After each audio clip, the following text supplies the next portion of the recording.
Hello बच्चों, आज हम सीखेंगे घातांकीय प्रश्नों को सरल करना। आइए देखा जाए प्रश्न को। यहाँ दिया गया है कि 1/3 पर घात है ऋण 2। ठीक है, तो इस घात को हम धन में बदलेंगे।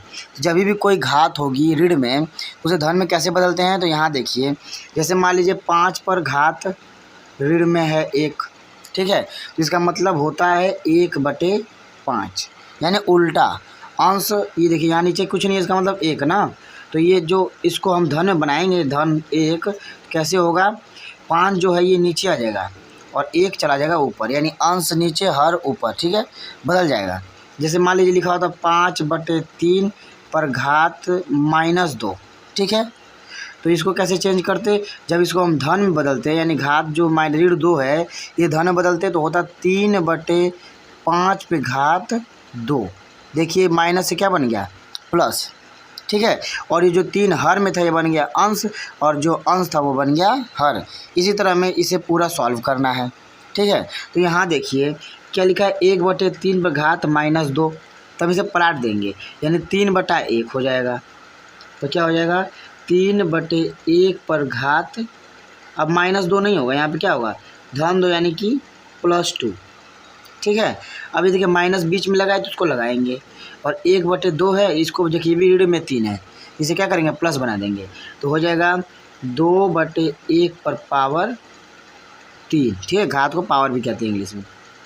अब ये भाग का चिन्ह लगा देंगे। ये भी देखिए यहाँ जो -2 है इसको भी बनाएंगे प्लस में, तो क्या होगा, 1/4 है वो हो जाएगा 4/1, 1 पर पावर 2। ऋण 2 था, धन 2 बना दिए, जो हर में था उसे अंश बना दिए, जो अंश में था वो हर हो गया। जब किसी के भी हर अगर 1 होता है तो उसे हम नहीं लिखते हैं ना, इसका मतलब हम इस हर 1 को अगली बार से नहीं लिखेंगे। ठीक है, क्या किया जाएगा कि 3/1 पे पावर 2 है, तो 3 के घाते 2 होगा, यानी कि 3 का गुणा 2 बार, तो 3 × 3 यानी कि आ गया 9। और माइनस है तो माइनस लगा देंगे। 1 क्यों नहीं लिखे, क्योंकि जब हर में 1 होता है तो उसे नहीं लिखते हैं। -2 पे घात 3 है, यानी 2 का 3 बार गुणा, तो 2 दूनी 4 दूनी 8, ब्रैकेट लगा देंगे। भाग का चिन्ह है भाग, और 4 चौके 16। ठीक है, क्योंकि 4 का गुणा 4 में होगा, 2 है इसलिए 2 बार। अब देखिए 9 में से जब 8 जाएगा तो बच जाएगा 1, और भाग का चिन्ह है तो भाग, और ये हो गया 16। ठीक है, अब यहाँ ध्यान दीजिए कि जो भाग का चिन्ह है इसे बदलेंगे गुणा में। जब किसी भी भाग वाले चिन्ह को गुणा में बदलते हैं तो वो क्या करता है, उसके आगे वाले नंबर का अंश को नीचे हर बना देगा और हर को अंश, यानी यहाँ पर जो नीचे 1 छुपा होता है ये आ जाएगा ऊपर, जब गुणा बनाएंगे तो ऊपर, और हो जाएगा नीचे 16। तो इसका आंसर हो जाएगा 1 × 1 1/16। ठीक है, ये हो गया हमारा इस प्रश्न का आंसर। आइए देखा जाए दूसरे प्रश्न को। दूसरा प्रश्न दिया गया है कि ब्रैकेट में 1/3 पे घात -1 है। ठीक है, तो यहाँ देखिए -1 है ना, इसे प्लस बनाएंगे। ठीक, घात को धन में बदलेंगे, तो क्या हो जाएगा, ये जो लिखा है 1/3 ये बन जाएगा 3, अब बटा 1 हर में 1 है उसे नहीं लिखेंगे। ठीक है, चाहे लिख लेंगे भी तो क्या होगा, इसके ऊपर पावर जो -1 था वो बन गया +1, माइनस है तो माइनस। यहाँ देखिए 1/4 पे घात -1 है, तो इसको भी -1 को यानी ऋण 1 को धन 1 बनाएंगे, तो कैसे हो जाएगा, ये देखिए ये हो जाएगा 4/1 पर घात 1, और इन सभी पर घात है ऋण 1। ठीक है, अब देखिए पहले सॉल्व कर लेंगे, फिर इस ऋण 1 को +1 बनाएंगे, क्योंकि ये इन सब पर घात है, यानी इन सब के अंशों को उल्टा करेंगे तब जाके ये प्लस बनेगा। ठीक है, ये देखिए 3 पे घात 1 का मतलब 3 -4, और सब पर घात -1।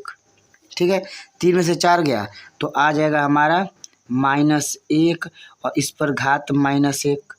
ठीक है, -1 पर घात -1 है, इसका मतलब इसका आंसर हो जाएगा -1/1, क्योंकि ये जो 1 है इसको उल्टा करेंगे तो -1 आ गया नीचे, ऊपर 1 होगा, तो नीचे वाला माइनस भी ऊपर रखा जाता है, इसलिए इसका आंसर कितना भी उल्टा करेंगे, जैसे जानते हैं ना 1 पर कितना भी घात हो उसका आंसर 1 ही आएगा। तो उसी तरह -1 पर घात अगर 1 है, माइनस में है ना, तो ये भी क्या आ गया, माइनस ही आ गया, -1। ये हो जाएगा आंसर। अगर यही घात सम संख्या होती यानी एक की जगह 2 3 4 होती तो ये माइनस ना होकर प्लस होता, क्योंकि अगर माइनस वाली संख्या पर सम में घात होती है तो क्या हो जाता है, प्लस हो जाता है। जैसे कि देखिए -3 और गुणा -3 करेंगे तो 3 3 का गुणा होगा 9 और माइनस माइनस का गुणा हो जाएगा प्लस। इसीलिए जब भी घात अगर सम में होगी तो क्या हो जाएगा, धन चिन्ह, और घात ऋण विषम में होगी तो ऋण चिन्ह लगाएंगे। आइए देखा जाए तीसरे प्रश्न को। तीसरा प्रश्न देखिए, ये दिया गया है 5/8 पर -7 घात गुणे 8/5 पर -4 घात। इसमें से किसी एक को बदलेंगे, क्योंकि देखिए ये 8/5 है, ये 5/8 है, तो हम इसको सेम कर लेंगे। इसमें गुणा वाला नियम लगेगा। देखिए जैसे उसको पलटेंगे तो ये -7 है, ये बन जाएगा +7, तो हो जाएगा 8/5। ये था हर में 8, इसे बना दिए अंश 8/5 पर घात -7 को बना देंगे +7। गुणा है तो गुणा, और देखिए 8/5 इसको भी 8/5 ही रहने देंगे। ठीक, इस पर घात -4 है तो -4 ही लगा देंगे, क्योंकि इसको प्लस नहीं किए, तो देखिए ये 8/5 है और ये भी 8/5। जब दोनों पद समान होगा और बीच में गुणा होगा तो हम घातों को क्या करते हैं, जोड़ देते हैं। ध्यान दीजिएगा, जब दो पद समान हो और उन पर घात कुछ हो, अब पद क्या हो, ये दोनों एक बराबर हो, बीच में गुणा होगा तो उन दोनों घातों को हम जोड़ेंगे। जैसे देखिए ये है 7, घातों को हल करने पर क्या लिखा जाएगा, घातों को हल करने पर ये 7 है और गुणा की जगह लगा देंगे प्लस, और आगे क्या है -4। ठीक है, यहाँ लिख देंगे घातों को हल करने पर। ठीक है, घातों को हल करने पर तो देखिए 7 + -4 है, यानी कि 7 - 4 आ जाएगा हमारा 3। तो 3 है घात, किसकी घात होगी, ये जो पद बना है 8/5 की घात हो गई 3, यानी 8/5 की घात हो गई 3। तो इसका मतलब हो जाएगा 8/5 गुणा 8/5 गुणे 8/5।